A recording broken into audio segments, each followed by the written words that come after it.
Welcome for a moment.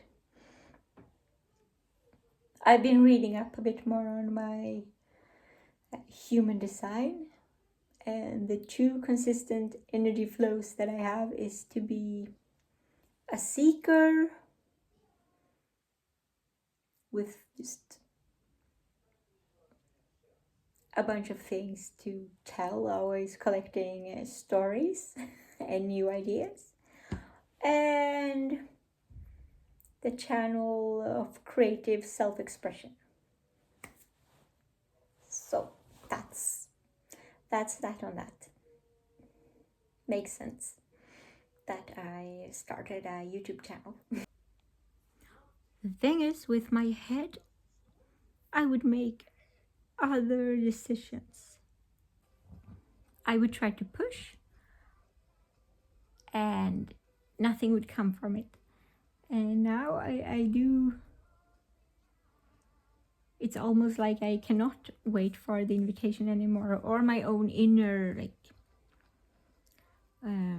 self-projected authority.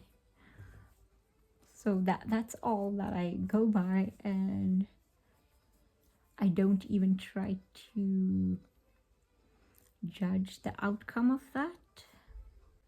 I just trust it.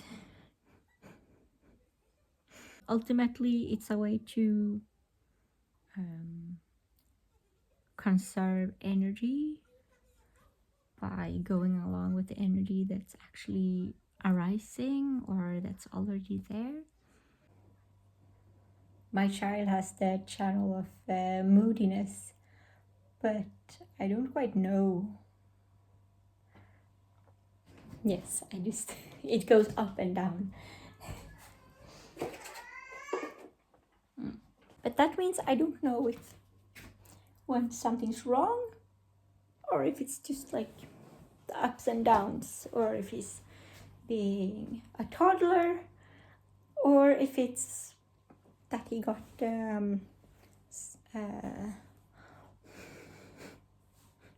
or if it's that the dentist put fluoride on his teeth and it's neurotoxic.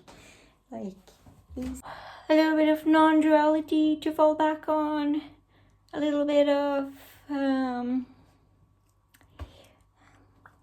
spunk,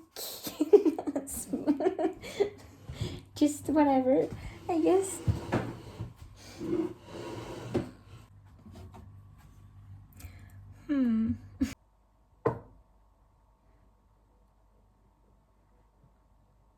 If I go by Astrocartography, which explores the time and date and place that you were born, and where the I don't know, planets, power lines were when you were born, where they were located.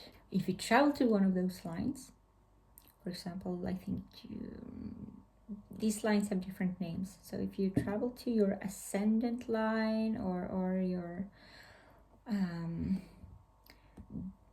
like your descendant line, ascendant line, and IC line, I think might be the important ones.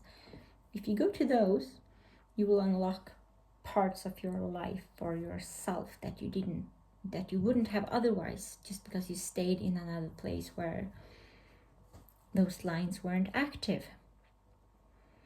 And for myself, I just don't have any. I've got like one line in northern Sweden. We live there, which is about exposing and pushing my weakest links. So that's what's around in Sweden or just in Europe for me.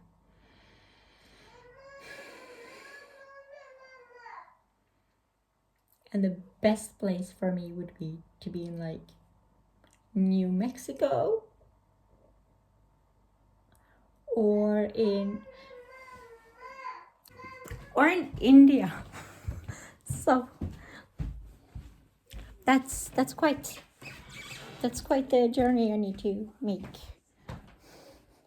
Maybe I could make an overlay with my son's lines and find out where we should go, because it's just, to me, it's a outer circumstances doesn't even matter very much. It's just the energy for me. That's always it. If it feels a certain way, then that's what matters. So even though like some places are stunningly beautiful, but you can just feel this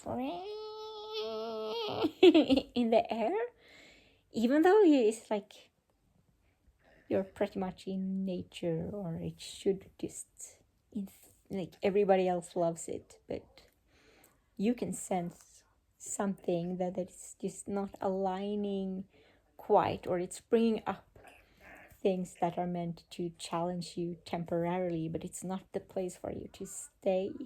It's not the place that makes you feel like home. And yeah, I've never been on the line which would be in India. I've never been on the line that is home, but I've always been drawn to India. I like watching Bollywood movies. If I have to watch a movie, then I want to watch Bollywood, not for the plots or any of it, but just for the feeling. So there's a difference between just visiting somewhere and actually locking in on that place and ending up there and finally like being able to absorb that energy. And so with traveling somewhere, you need intention, but you also need the timing. So it's best to go during a major astrological transit for you, which I don't know if I have anything like that coming up. I think I have a lot of it behind me, and that I happened to be in Sweden during those times. Yeah, because of things being locked down and otherwise. But we'll see, maybe some astrology expert friend can know or something. It's exciting that things are shifting though, that I sense a lot more movement and decision from my G center.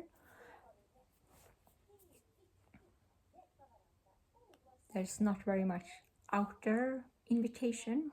It's still mostly myself.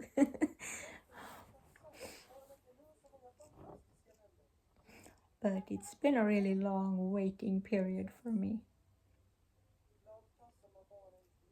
Or maybe it hasn't, it's just the invitations that I've had have been. By the way, if you want ultra fast clarity, then instead of asking yourself, what do I want, what is right, what should I do, just ask yourself, what can I give right now? What can I give? And things just makes a lot more sense from that space. It shifts you out of constricting this kind of constrictive little space where you're isolated, and you kind of you expand into the world a bit more when you ask, what can I give? Because it becomes more about others, it becomes more about sensing into your heart, and it's an expansive question in the sense that you actually look at your surroundings when you ask yourself that. And the answer can be just anything. It's like I could give I could donate. I would donate some things. I could give my attention. I could give my energy. I could give my story. I could give a little bit of myself. I could give silence.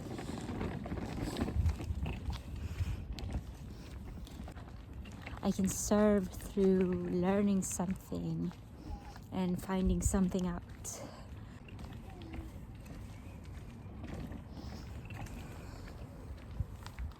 Holding the camera this way looks better.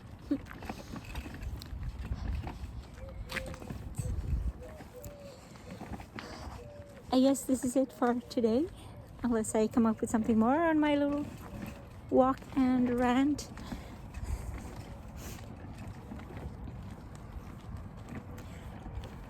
This is also something I noticed, that it's easier to make YouTube videos or come up with things to talk about while walking, because you get into the flow, so things just come more,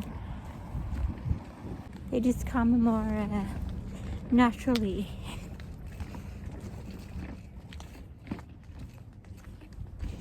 I mean, yeah.